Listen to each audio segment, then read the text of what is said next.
What's the worst way your parents tried to control you? My parents told me to choose my N-word boyfriend or this family. I stared at them in disbelief. If you marry that gorilla, you're dead to us. No inheritance, nothing. But Michael is a doctor, I responded. He volunteers at church. He loves me. He's black, my mother said. Like that erased everything else. That's all that matters. Fine. I stood up, took off the family heirloom necklace my grandmother gave me, and set it on the table. Keep your inheritance. I choose love. What my parents didn't know was that Michael's father, William, was the CEO of the pharmaceutical company where my dad worked as regional manager for 20 years. My mom was the head of HR at their subsidiary. William had been quietly protecting them for the past 5 years. He'd buried every single complaint my father had against him. His legal team had been silently handling my mother screwing with reports, all as a favor to me, his future daughter-in-law. The Monday after I left, my father arrived at work to find his keycard deactivated. Security escorted him out with a cardboard box. Retroactive termination for creating a hostile work environment. 20 years of pension, gone. Stock options, voided. The official termination letter cited 14 incidents, all with dates, witnesses, and his own emails attached. My mother lasted until Wednesday. Federal investigators showed up with her falsified reports. She was given 2 choices: resign immediately with no severance or face federal charges. She resigned. They had 48 hours to vacate company housing they'd been living in rent-free. Week 2 was the domino effect. Without income, they couldn't pay for their foster children's specialized therapy. The state requires proof of financial stability for foster parents. The social worker came for a routine check and found my mother day drinking at 10 a.m., my father punching holes in walls. The boys, who they'd been fostering for adoption proceedings, were removed immediately. Their church found out why they'd really been fired that same week. The pastor asked them to take a break from their leadership roles. My father had been a deacon for 15 years. My mother ran the women's ministry. Their entire social circle was through church. Suddenly, no one was returning their calls. Their Wednesday Bible study group met without them. The church harvest festival they'd organized for a decade happened with new organizers. Week 3, the financial collapse accelerated. They tried to refinance the house but couldn't without jobs. The mortgage they'd been skating on with company bonuses was suddenly impossible. My father's brother, who'd borrowed $50,000 for his business with the promise of paying it back when things improved, blocked their calls. My mother's sister, who they'd co-signed a loan for, declared bankruptcy, destroying their credit in the process. The country club canceled their membership for non-payment. My father's golf buddies, all work connections, vanished. Then the health insurance ran out. My mother's diabetes medication cost $900 a month without coverage. My father's blood pressure pills, another $400. They tried to apply for marketplace insurance, but the only available plan cost $2,000 a month with their pre-existing conditions. My mother started rationing insulin. My father stopped taking his medication entirely. Within 2 weeks, my mother was in the ER with diabetic ketoacidosis. The bill was $48,000. My father's blood pressure spiked so high he had a minor stroke in the hospital parking lot. Another $62,000. Week 4 brought the lawsuits. 3 former employees from my father's team filed discrimination suits once they heard he'd been fired. Without the company's legal protection, he was personally liable. Each suit demanded $100,000 in damages. My mother was named in a federal investigation for falsifying data. The fine was $250,000 or 5 years in prison. Their lawyer required a $50,000 retainer they didn't have. The public defender they got instead told them to prepare for the worst. The house went into foreclosure after 90 days. Their cars were repossessed the same week. My father's prized vintage Mustang he'd restored with his father was sold at auction for 1/10 of its value. They moved into my elderly grandmother's house, but she had dementia and kept calling the police reporting intruders. After the 5th false alarm, Adult Protective Services got involved. They deemed my parents exploitative for moving in and forced them to leave. They ended up in a weekly rental motel. My father got a job at a grocery store but was fired after a customer recognized him from a social media post about his termination. My mother applied to 57 jobs and got 0 callbacks. Their names were poison in the industry. The state they'd lived in for 40 years suddenly felt like enemy territory. Everyone knew what they'd done, why they'd lost everything. The racist parents who chose hate over their own daughter. 6 months later, they called me from a borrowed phone. "We're sorry," my mother sobbed. "We were wrong. Please, we need help." I remember looking over at Michael. He nodded at me. "Tell me to be there in 30. I put the phone back to my ear. Grays Avenue, Hugs Cafe, 30 minutes. I'm not waiting around. I put down the phone and me and Michael headed out the door.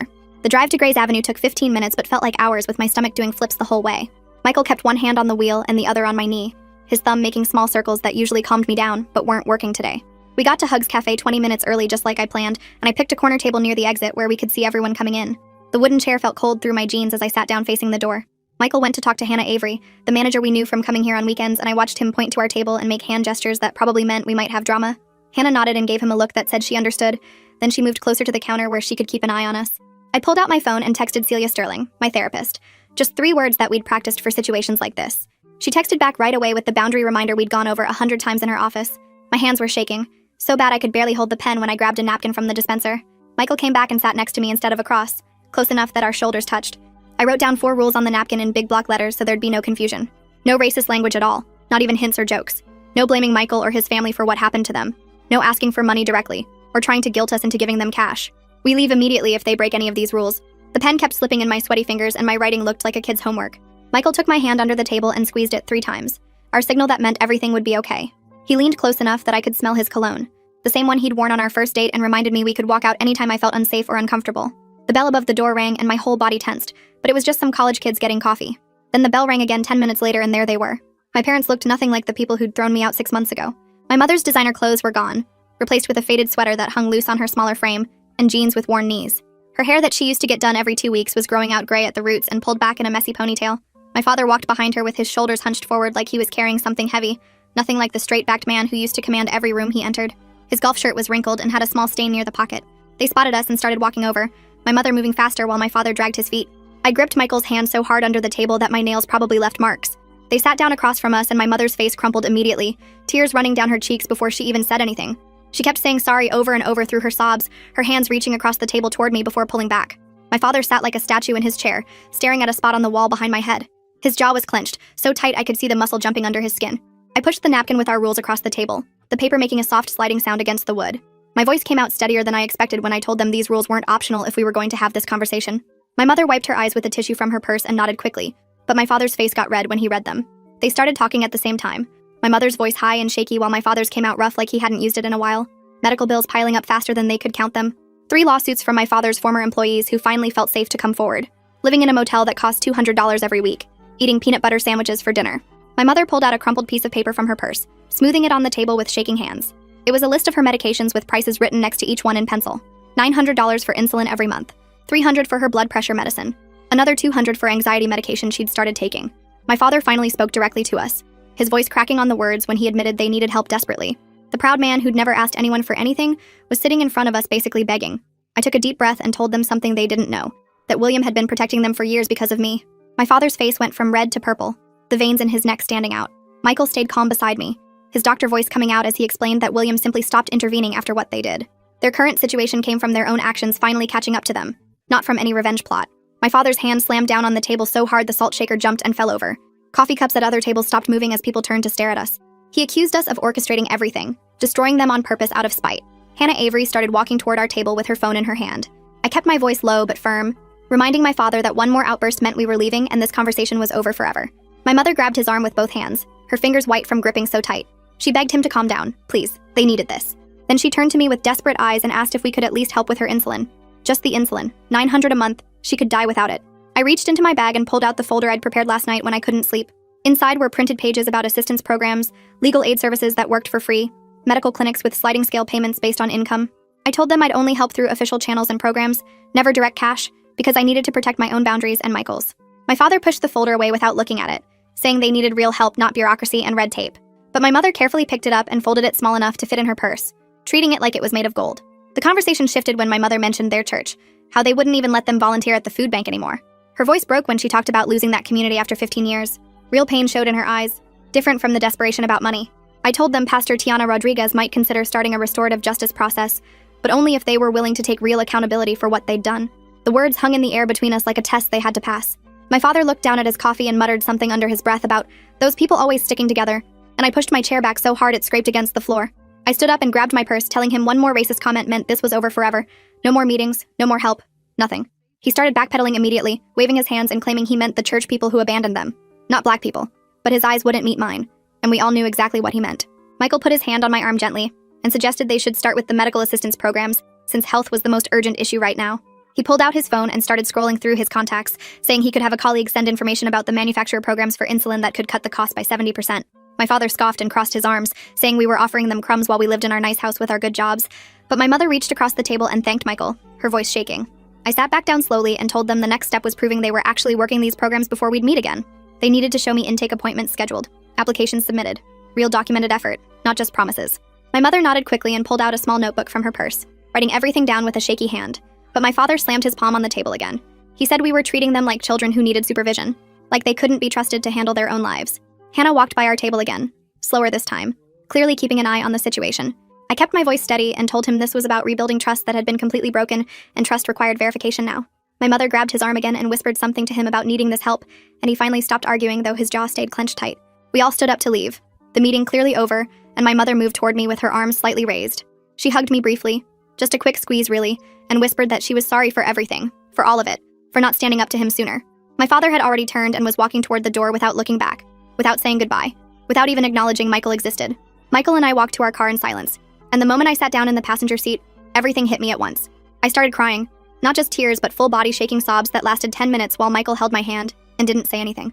3 days passed before my mother called from the motel phone, asking if I could help her figure out the insulin manufacturer's website because she couldn't understand the forms.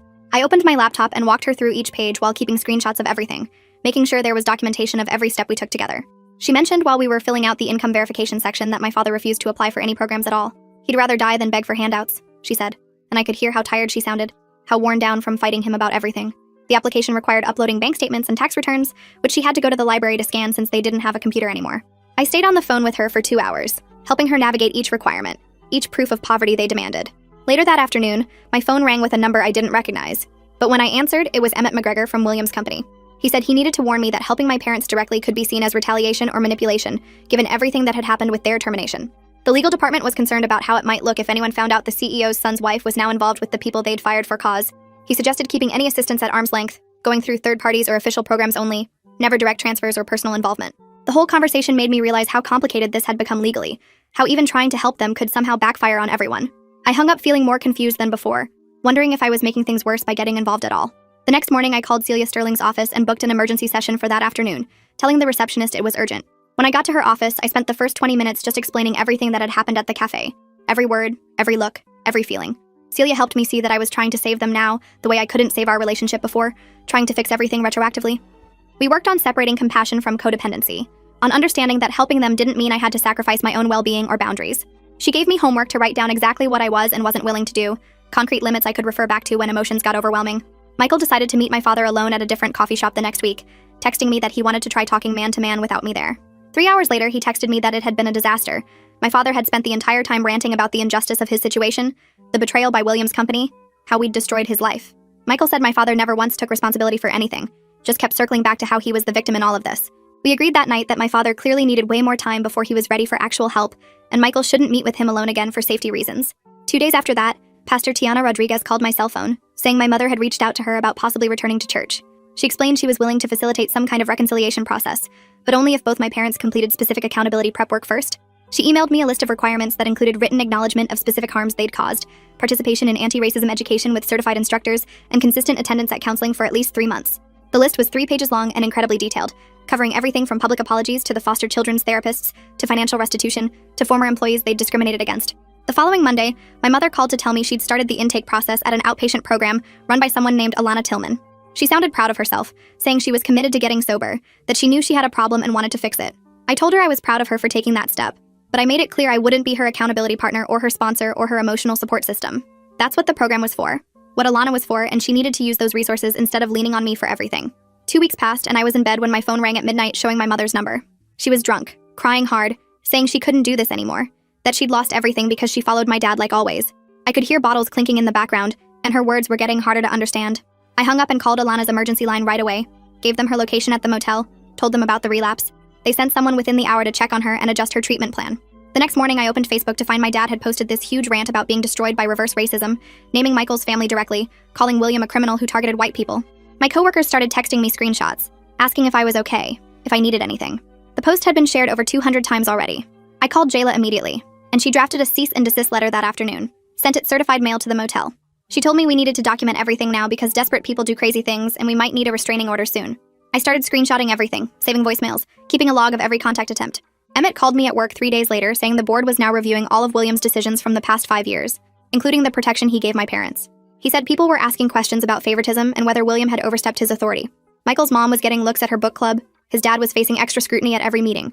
The chaos was spreading to people who only tried to help us, and I felt sick about it. That night, I sat at my computer and blocked my dad on Facebook, Twitter, Instagram, everything. I changed my phone settings so unknown numbers went straight to voicemail.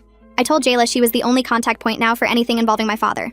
Part of me felt relieved immediately, like I could breathe again, but another part felt like I was cutting off my own arm. A week later, Jayla called saying Pierre, my dad's court-appointed attorney, had contacted her about a subpoena. One of the discrimination lawsuits needed my deposition about things I witnessed at my dad's workplace over the years. My stomach dropped because I knew exactly what they wanted to hear about. The comments he made at company picnics, the jokes he told when he thought only family was listening, the way he talked about his black employees at dinner. I hired my own lawyer the next day, separate from the company's legal team, someone who would protect just my interests. The retainer was $5,000, and Michael wrote the check without hesitating, said we couldn't risk getting pulled into my dad's mess without proper protection. My new lawyer reviewed everything and said I'd have to tell the truth, but we could prepare so I wouldn't say more than necessary. Celia and I spent 3 sessions getting ready for the deposition, practicing how to answer questions without adding extra information or getting emotional. She taught me this breathing technique where I count to 4 on the inhale, hold for 4, exhale for 4. We practiced what to do if my dad tried to make eye contact or reacted to what I was saying. She had me write down just facts, no interpretations, no feelings, just what I saw and heard. The deposition was in this cold conference room downtown, with a court reporter typing everything. My dad sat across from me with Pierre, and I could feel him staring at me the whole time. The opposing lawyer asked about specific incidents, and I answered with just the facts. Yes, I heard him use that word. Yes, I was present when he made that comment about promotions. Yes, I saw him throw away resumes with certain names. My dad tried to interrupt once, talking about how he provided for me, paid for my college, gave me everything. Pierre grabbed his arm to stop him, and the opposing lawyer looked satisfied with every answer I gave. When it was over, Pierre looked defeated, like he knew this case was already lost. My mother called that night saying my dad wouldn't even say my name anymore, just referred to me as her, or that one. Then she started telling me things I never knew, about my grandfather being part of some group in the 60s that fought against integration, about violence he was involved in, that my dad grew up watching. She said my dad learned hate from his father, just like his father learned it from his. The pattern went back generations, but she said that didn't make it right, just helped explain it. She was sober for this call, I could tell, and she sounded tired but clear. She said she was staying with the program this time, that she had too much to lose if she didn't, even though she'd already lost most of it. I told her I was proud of her for trying and hung up before the conversation could go anywhere else. 2 days later, Pastor Tiana called me to say she was setting up a meeting with the church elders about my parents' situation. She said Dominic Sanchez and 3 other elders would be there, but my father wasn't invited since he hadn't done any of the prep work they required. I could hear papers shuffling as she explained they needed to figure out if redemption was even possible and what it would take for my parents to start that process. The meeting happened that Thursday, and Tiana called me after to say the elders were split on whether to allow my parents back at all. Dominic thought my mother might have a chance if she stayed sober and completed their accountability program, but everyone agreed my father needed serious work before they'd even consider it. That same night, Michael and I got into our first real fight about the whole situation. He came home from a long shift and found me on the phone with Alana about my mother's program, and just lost it. He said I was giving too much energy to people who called him a gorilla, and told me I was dead to them. We went back and forth for an hour with him saying I was letting them hurt me all over again, and me saying I couldn't just abandon them completely. Finally, we agreed to start weekly sessions with Vaughn Sterling, who was Celia's colleague and specialized in couples dealing with family trauma. Our first appointment was awkward with both of us sitting on opposite ends of the couch, but Vaughn helped us see we were both right in different ways. The next week, I called the clinic near my mother's motel and arranged for her insulin to be delivered there directly. Nina Sterling, who worked as a social worker at the facility, would monitor when my mother picked it up and make sure she wasn't selling it for alcohol money. I found out she'd been trading her medications for drinks at the motel, which is why I couldn't trust her with direct deliveries anymore. The arm's length approach felt cold, but Nina said it was the safest way to help without enabling. 3 weeks into this new system, my mother relapsed hard, and Alana called me at work to say she'd been found passed out in the motel parking lot. Alana recommended inpatient treatment immediately, but when we called the insurance company, they said they wouldn't cover it without proof of medical necessity beyond just addiction. The private facility wanted $30,000 up front, which I refused to pay directly. Instead, I spent the next 2 days helping my mother appeal the insurance denial through proper channels with documentation from her ER visits and Alana's treatment notes. Meanwhile, William's company board started investigating his past decisions, including the protection he'd given my parents over the years. Michael's mother called to suggest we skip family dinners until things settled down because the tension was getting unbearable. Every Sunday dinner turned into silent meals with everyone avoiding eye contact and leaving as soon as possible. The stress of being caught between 2 families both dealing with fallout from my parents' choices was wearing on all of us. Then my work situation exploded when 3 different colleagues forwarded me screenshots of my father's Facebook rants. He was calling for boycotts of my company and making wild accusations about discrimination against him. My HR representative called me in to open a formal documentation file and said they were increasing building security after someone matching my father's description was spotted in the parking garage twice that week. Hannah from Hugs Cafe reached out through Jayla to provide a written statement about my father's aggressive behavior during our meeting there. She described how he'd slammed his hand on the table and raised his voice enough that other customers looked worried, and she'd almost called the police. Jayla added this to our growing documentation file for a potential restraining order, and when I saw how thick the folder was getting, I couldn't believe this was my life now. The breaking point came when my father left 3 threatening voicemails at Michael's hospital, saying he was going to make Michael pay for destroying our family. Hospital security pulled Michael aside to play the messages and asked if we wanted to press charges. Jayla filed for an emergency protective order that same day, and it was granted within 48 hours. The police served it to my father at the motel, and the officer told him any violation meant immediate arrest with no warnings. My father apparently threw a fit and had to be restrained from going after the officer, but they let him off with a warning about that too. During all this chaos, my mother somehow managed to string together 30 days of documented sobriety with perfect attendance at her program meetings.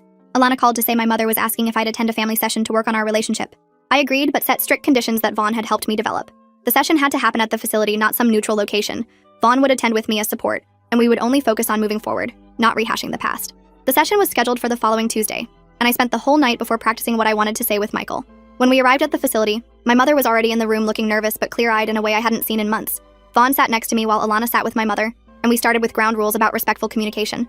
My mother surprised me by starting with specific apologies about things she'd said and done without making excuses or trying to minimize anything. She talked about calling Michael those awful names and saying I was dead to them, and how she knew those words could never be taken back. The accountability felt real even if it wasn't complete, since she still talked about following my father's lead, like she didn't have her own choices. I told her I appreciated the effort, but that trust would take years to rebuild, if it ever could be rebuilt at all. 3 days after that session, Nina Sterling called about getting my mother into a sober living facility that had an opening but needed a $5,000 deposit within 24 hours. I drove to the program's financial office and filled out the paperwork to pay directly from my account to theirs without my mother ever touching the money.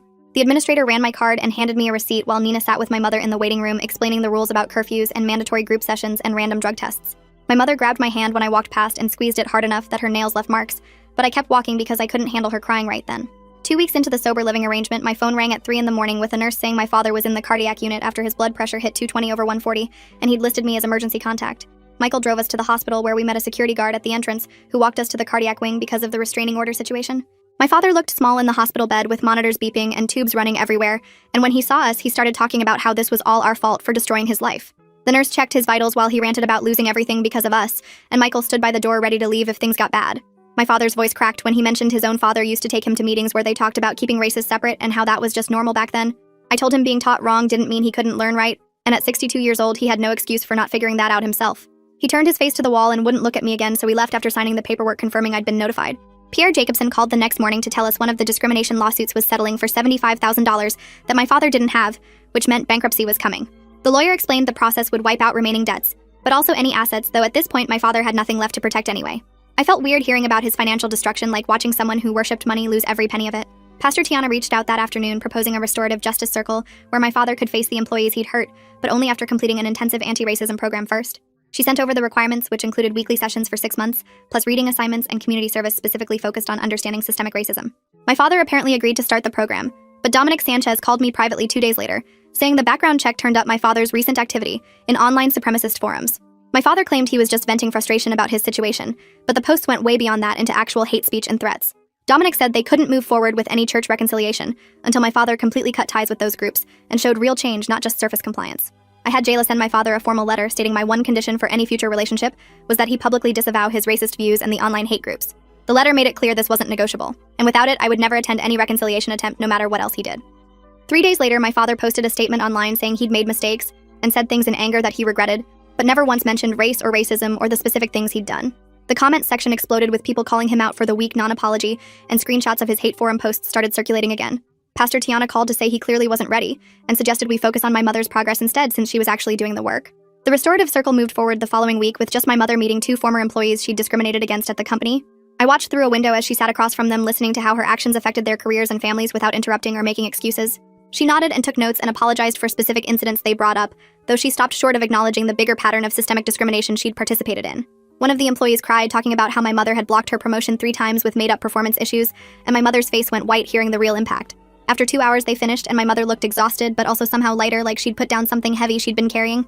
Alana called me that evening to discuss next steps, and I made it clear I wasn't ready for direct reconciliation, but would agree to monthly check-ins with professional mediation.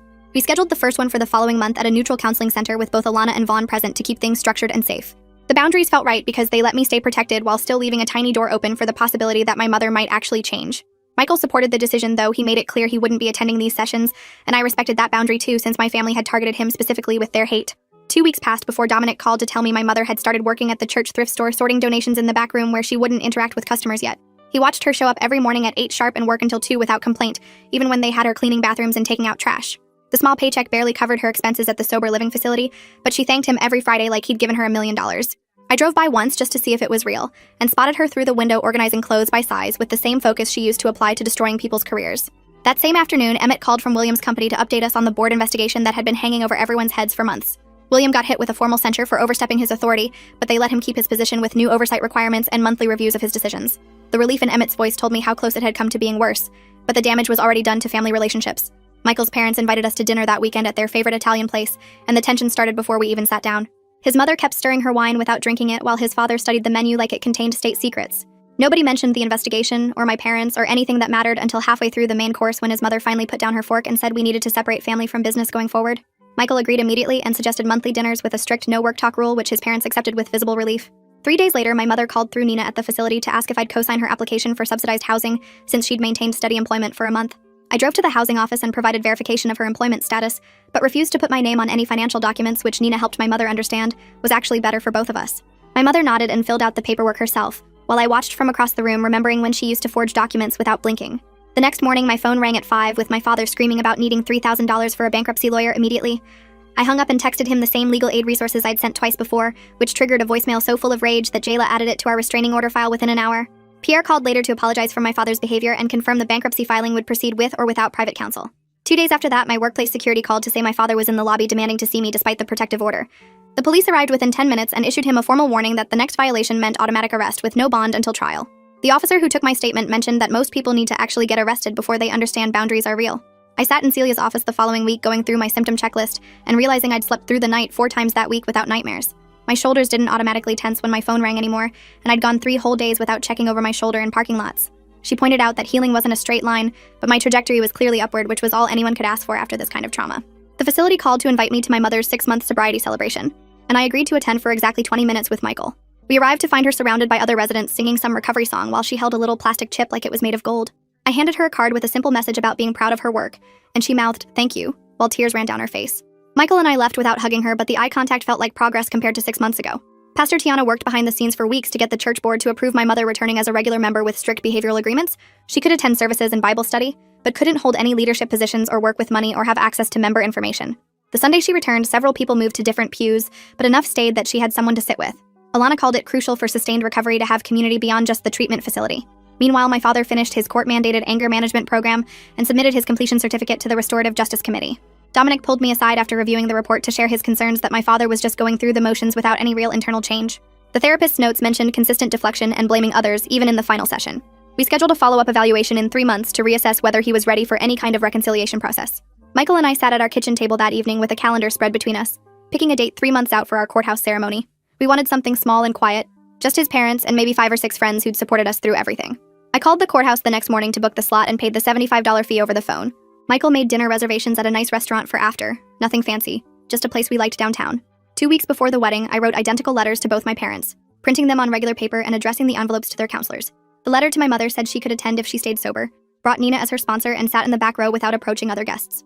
The letter to my father explained that due to safety concerns and the protective order, he wasn't invited, but I'd send photos afterward. I dropped both letters at the post office on a Tuesday morning, getting delivery confirmation for both. Alana called me 3 days later saying my mother had read the letter during their session and accepted all the conditions without argument. Pierre left a voicemail that same afternoon saying my father had torn up his letter and thrown it in the trash while yelling about being excluded. The morning of our wedding arrived with perfect spring weather, and I put on a simple white dress I'd bought at Nordstrom Rack for $90. Michael wore his best suit, the one he usually saved for medical conferences, and we drove to the courthouse together holding hands. His parents were already waiting outside with our friends. Everyone dressed nice but casual, nobody making a big deal about things. I spotted my mother sitting on a bench near the entrance with Nina beside her, both wearing simple dresses and keeping their distance like we'd agreed. The ceremony took 15 minutes in a wood-paneled room with fluorescent lights and plastic chairs. The judge read the standard vows, we exchanged rings we'd bought online for $200 each, and Michael added his own line about choosing love over fear every single day. I saw my mother wiping her eyes with a tissue Nina handed her, but she stayed in her seat and didn't try to approach us. After signing the papers, we walked out married, our small group clapping and taking pictures with their phones. My mother stood up as we passed, mouthing congratulations, before sitting back down, and I nodded at her once before we left for the restaurant. The next morning, I printed our best wedding photo at CVS and wrote 2 identical notes saying this was for their information only, not an invitation for contact. I included updated lists of resources for housing assistance, medical programs, and job placement services I'd researched online. Both envelopes went out in that afternoon's mail with no return address, just the photo and information, nothing personal. 3 weeks later, Pierre called to inform me my father had accepted a warehouse job in Arizona, loading trucks for minimum wage plus overtime. The move violated his agreement to stay local for legal proceedings, but the court approved it since he'd shown up for all required appearances so far. The distance meant no more surprise visits to my workplace or angry encounters at the grocery store. My father sent one final email before leaving, saying he hoped I was happy destroying his life, which Jayla immediately added to our documentation file. Meanwhile, my mother had been working with the housing program for months, finally getting approved for a subsidized studio apartment downtown. Nina helped her move in with donated furniture from the church, setting up her medications in a weekly pill organizer on the kitchen counter. The apartment was tiny, just 300 square feet, but it was hers and she could afford it on her thrift store wages. She sent me a photo through Alana of her new place. Everything neat and organized, her sobriety chips displayed on a little shelf. We started meeting for coffee once a month at a park halfway between our places, always on Saturday mornings when it was busy with families and dog walkers. We'd sit on the same bench by the pond, talking about her job sorting donations or my latest project at work, never mentioning my father or the past. She'd drink black coffee from the cart while I had tea, and we'd watch the ducks for exactly 1 hour before going our separate ways. The conversation stayed surface level, discussing the weather or a book she was reading for her recovery group. Nothing deeper. After 6 months of these meetings, I could see real changes in her. Not just the sobriety, but actual understanding of what she'd done. She never asked for more time or pushed boundaries, just showed up when we agreed and left when the hour was up. Looking back now at everything that happened over this year, I can see how justice came in small, messy pieces rather than one big dramatic moment. My mother crawled toward accountability one day at a time, while my father stayed stuck in his anger 3 states away. I learned that loving someone doesn't mean saving them from consequences, and sometimes the best thing you can do is protect your own peace while letting people face what they've created. Appreciate you hanging out with me through all this. I've still got a ton of questions, but hey, that's just how my brain works. I'll see you around next time. If you made it to the end, drop a comment. I love reading all your comments.